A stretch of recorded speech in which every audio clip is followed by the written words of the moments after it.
12시 많은 참여 바랍니다.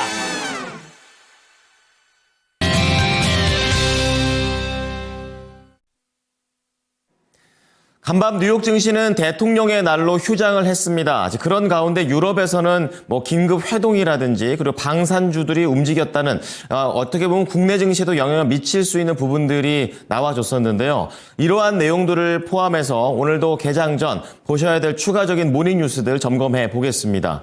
자, 첫 번째는 국내 이제 정치와 관련해서 정책과 연결되는 부분이 있는데요. 에너지 3법, 결국에 여당 야당을 가로지르는 그런 주제가 되겠습니다. 모두 다 시급하다라는 그런 관점에서 에너지 3법이 통과를 했다라는 그런 내용입니다.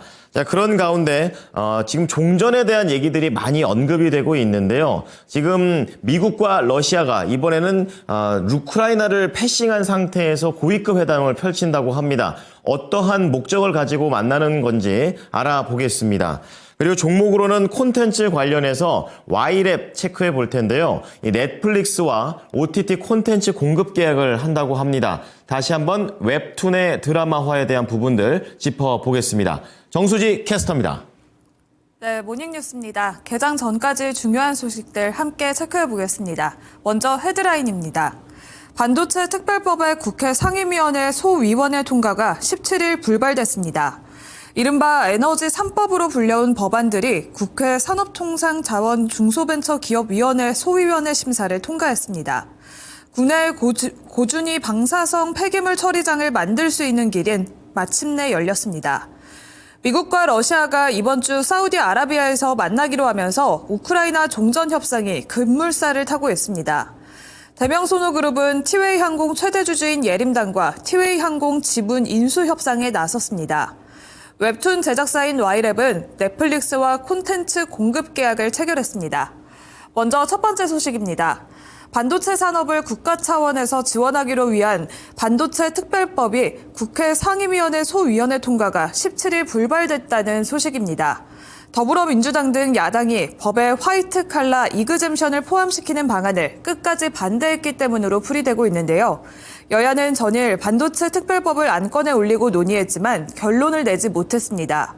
여당인 국민의힘은 주 52시간제 예외 조항을 포함해서 일괄 처리를 요구했지만 민주당을 이를 제외한 채 세제 혜택과 보조금 지급 등 합의된 내용만 우선 통과시키자고 주장했습니다.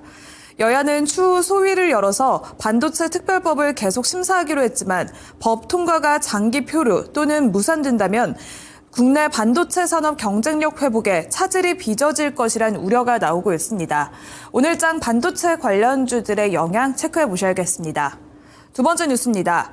전력망 확충법과 고준위 방사성 폐기물 관리특별법, 해상풍력특별법 등 이른바 에너지 3법으로 불려왔던 법안들은 국회 산업통상자원중소벤처기업위원회 소위원회 심사를 통과했다는 소식입니다.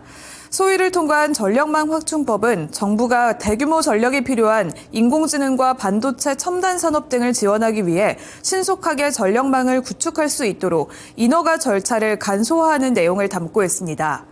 고준위 방패장법은 원자력 발전 과정에서 나온 사용 후 핵 연료를 관리할 시설을 새로 지을 수 있는 법적 근거를 담은 법으로서 여야는 방사성 폐기물 저장 용량을 정부가 마음대로 바꿀 수 없게 하고 방패장 지역 주민을 지원하는 조항 등을 담고 있습니다.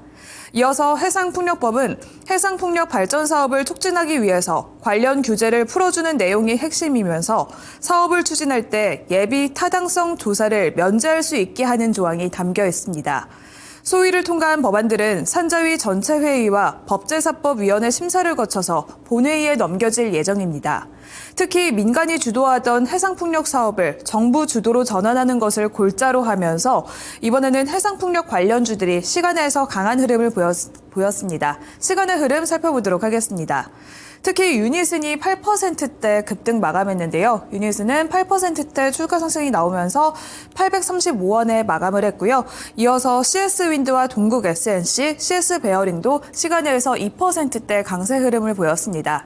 해상풍력 관련주들 오늘 정규장의 흐름 체크해 보시길 바랍니다. 세 번째 뉴스입니다. 에너지 3법이 통과되자 국내외 고준이 이번에 방사성 폐기물 처리장을 만들 수 있는 길이 마침내 열렸다는 소식입니다. 송전 과부하의 주범이자 지지부진한 전력망 구축 사업에도 속도를 내게 된 건데요. 원자력 업계의 수건이자 K원전의 부흥을 위해서 필요 조건인 사업들로 알려져 있습니다. 원전을 가동하면서 나왔던 사용 후 핵 원료를 원전 외부에 저장하거나 영구적으로 처분할 수 있는 시설을 건설할 법적 근거가 마련된 건데 2050년까지 중간 저장 시설을, 2060년까지는 영구 폐기장을 짓기로 규정했습니다. 2031년 한울 원전과 2032년 고리 원전 등의 사용 후 핵 연료가 포화 상태가 되면서 그동안 법안이 국회에 표류됐었던 원전의 안정적 운영에 큰 차질을 빚을 것이란 우려가 컸었던 상황인데요. 쟁점이었던 저장시설 용량은 야당 안이 관철되면서 설계 수명 중 발생 예측량을 기준으로 삼기로 했습니다. 오늘장 원전주도 눈여겨보시면 좋을 것 같습니다. 네 번째 뉴스 만나보겠습니다. 우크라이나 전쟁 종식을 위한 미국과 러시아 간 협상이 이번 주 사우디아라비아에서 열린다는 소식입니다. 트럼프 대통령과 푸틴 대통령이 휴전에 공감하면서 종전의 세부 조건을 도출하기 위한 실무 협의로 알려졌는데요. 협상은 몇 주 동안 진행되고 순조로우면 이르면 이번 달 말쯤 미러 정상회담도 가능할 것으로 전망되고 있습니다. 하지만 전쟁 당사자인 우크라이나가 배제되면서 우크라이나뿐만 아니라 유럽의 우려가 커지고 있는 상황인데요. 젤렌스키 우크라이나 대통령은 트럼프는 푸틴을 믿어서는 안 되고 우크라이나를 중요하게 여겨야 한다며 불만을 드러내기도 했습니다. 유럽도 격앙된 반응을 보이면서 주요국 정상 긴급회의를 열며 대책을 논의하기로 했는데요. 이 소식이 나오면서 우크라 재건 관련주들도 시간에서 강한 흐름을 보였습니다. SY스틸텍의 흐름 살펴보도록 하겠습니다. SY스틸텍은 5%대 강세를 보이면서 8,070원에 마감을 했고요. 이어서 HD 현대인프라코어 등도 강세 흐름을 보였습니다.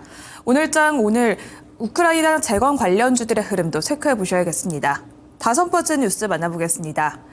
대명 소노그룹은 티웨이 항공을 상대로 냈던 주주 명부 열람과 등사 가처분 신청을 17일 취하했다는 소식입니다. 이에 따라서 대명소노와 티웨이 항공 그리고 예림당 사이에 모종의 합의가 이뤄지는 게 아니냐는 해석이 나오고 있는데요. 업계에 따르면 예림당 측과 대명소노가 티웨이 항공 경영권을 둘러싼 갈등을 매듭짓고 극적인 협상에 들어갔습니다. 대명소노 측은 정기 주주총회 안건 상정을 위한 가처분 신청, 주주명부 열람 등 등사 가처분 신청을 모두 취하한 것으로 확인됐습니다. 대명소노는 지난해까지 예림당 측으로부터 티웨이 항공 지분을 사들이기 위해서 협의를 계속해왔지만 결국 합의점을 찾지 못했고 지난달에는 현 경영진을 상대로 경영 개선 요구서를 발송한 것을 시작으로 경영권 분쟁을 본격 시작했습니다. 현재 대명소노가 보유한 티웨이 항공의 지분은 26.77% 수준으로 지분율 격차가 3%포인트밖에 되지 않은 상황인데요. 이 소식으로 관련주들도 시간의 거래에서 주목을 받았습니다. 티웨이 항공의 그룹주는 가격 제한폭까지 하락을 했는데요. 시간의 흐름 살펴보겠습니다. 티웨이 홀딩스와 함께 티웨이 항공 이번에 하한가까지 떨어지면서 시간에서는 각각 846원, 3,070원에 마감을 했고요. 또한 예림당도 3%대 하락을 했습니다. 대명소노 시즌의 주가는 시간에서 9% 급등하기도 했는데요. 오늘 관련주들의 흐름 꼭 체크해 보셔야겠습니다. 마지막 뉴스입니다. 웹툰 제작사인 Y랩은 글로벌 OTT 플랫폼인 넷플릭스와 공급 계약을 체결했다는 소식이 나왔습니다. 17일 Y랩은 넷플릭스 월드와이드 엔터테인먼트와 OTT 콘텐츠 제작 공급 계약을 체결했다고 공시했습니다. 계약 기간은 2026년 8월 31일까지로 넷플릭스 서비스 국가를 대상으로 콘텐츠가 공급될 예정입니다. 웹툰 기획 제작을 맡고 있는 Y랩은 네이버 웹툰을 비롯해서 주요 플랫폼에 콘텐츠를 공급하고 있고 최근에는 웹툰 IP를 활용한 영상화 사업에도 적극적으로 나서고 있습니다. 특히 넷플릭스는 한국 웹툰 기반의 콘텐츠를 적극 확보하는 전략을 펼치고 있는데요. 이번 계약이 글로벌 시장에서 K 콘텐츠의 입지를 한 번 더 강화할 것으로 기대하고 있습니다. 추가 협업 가능성까지 기대하고 있는 상황인데요. Y랩 역시 시간에서 강한 흐름을 보였습니다. 역시 이번에 Y랩은 상한가까지 올라서면서 시간에서는 5,370원에 마감을 했는데요. 오늘 정규장에서도 추가 상승이 나올지 지켜보시길 바랍니다. 이상 모닝뉴스 전해드렸습니다.